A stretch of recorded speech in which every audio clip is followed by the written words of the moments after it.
Victory gospel search விடுதலையின் சுவிசேஷ சபை வழியாய் உங்களுக்கு கிருபையும் சமாதானமும் உண்டாவதாக. இன்று 25ஆம் கவிதை. இதோட தலைப்பு பார்த்தீங்கன்னா செங்கமலம். நான் உங்களுக்கு முழுமையா சொல்றேன், அதுக்கப்புறமா இதுல இருக்கிற உள்ள ஆழங்களை தேவனே உங்களுக்கு விளக்குவார் என்று நான் விசுவாசிக்கிறேன். செங்கமலத்தை காணும் போதெல்லாம் உம்மை போற்றி பாட வாஞ்சையாக இருக்கிறேன். கண்ணீரை நீர் துடைக்கும் போதெல்லாம் நலதம் எனும் தைலத்தினால் உம் பாதத்தை கழுவ ஆசைப்படுகிறேன். நோய் வந்து என் மேல் பாய் போட்டு படுத்தாலும் தாய் போல தூய்மை உள்ளமாய் மெல்லமாய் அல்ல வெல்லமாய் என் வாழ்வில் வந்தீரே. நோயை தன் தாய் வீட்டுக்கு அனுப்பிவிட்டீரே.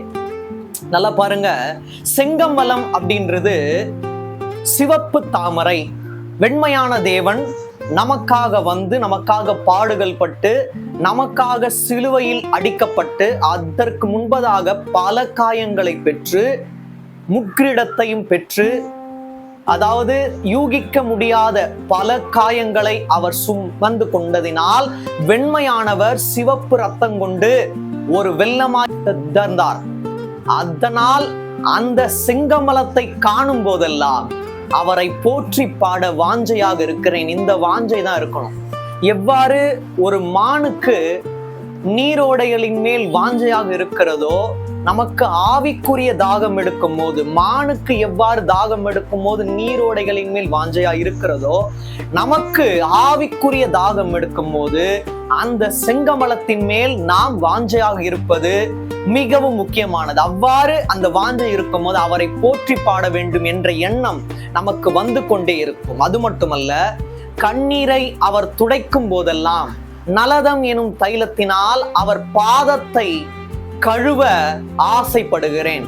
இந்த நலதம் அப்படின்றது கலங்கம் இல்லாத நலதம் அப்படின்னு சொல்லிட்டு யோவான் 12ஆம் அதிகாரம் 3ஆம் வசனத்துல வரும். மரியாள் என்ன பண்ணுவாங்க, இயேசு கிறிஸ்துவின் பாதத்தை கழுவ வேண்டும் என்பதற்காக கலங்கம் இல்லாத நலதம் எனும் தைலத்துல ஒரு ராத்தல் எடுத்து அவருடைய பாதத்தை அவர்கள் கழுவினார்கள் அப்படின்னு வரும்.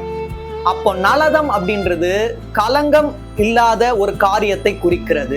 நம்மளோட வாழ்க்கையில் நம்மளுடைய இருதயம் கலங்கம் இல்லாத இருக்குமானால் நாம் தேவனை தினம்தோறும் போற்றி கொண்டே இருப்போம், அவருடைய பாதத்தை கழுவிக்கொண்டே இருப்போம். அதாவது அவர் மேல இருக்கிற அன்பை ரொம்ப ஜாஸ்தியா காட்டணுன்றதுக்காக இந்த வார்த்தையை தேவன் எழுதும்படியாக வைத்தார். நலதம் எனும் தைலத்தினால் உன் பாதத்தை கழுவ ஆசைப்படுகிறேன். அதாவது மரியாள் எவ்வளவு பெரிய ஸ்லாக்கியம் பெற்றாங்க பாருங்க. அவருடைய பாதத்தை அவங்க நலதம், அதாவது கலங்கம் இல்லாத நலதம் எனும் தைலத்தினால் அவர்கள் கழுவிக்கொண்டே இருந்தார்கள். அது போல நம்மளோட வாழ்க்கை சுத்தமாக வேண்டுமானால் நாம் அவருடைய பாதப்படியில் இருப்பது மிகவும் முக்கியமானது என்பதை காட்டுவதுதான் அந்த ஒரு வார்த்தைகள். நோய் வந்து என் மேல் பாய் போட்டு படுத்தாலும் அவர் தாயாய் வருவார். தாயாய் வந்து தூய்மை உள்ளம் கொண்டு மெல்லமாய் அல்ல வெல்லமாய் அப்படின்றது சந்தோஷத்தை குறிக்கிறது. வெல்லம் அப்படின்றது இனிப்பை குறிக்கிறது, சந்தோஷத்தை குறிக்கிறது. ஆவிக்குரிய ஒரு ஆழம் என்னன்னா சந்தோஷம். நோய் வந்து நம்மேல் பாய் போட்டு படுத்தால்னா அதாவது நோய் வந்து நம்மேல் தங்கி நான் இந்த உடலை விட்டு போக மாட்டேன் அப்படின்னு சொன்னாலும் அந்த நோயை நம்மை விட்டு விலக்க தேவன் வல்லவராய் இருக்கிறார்.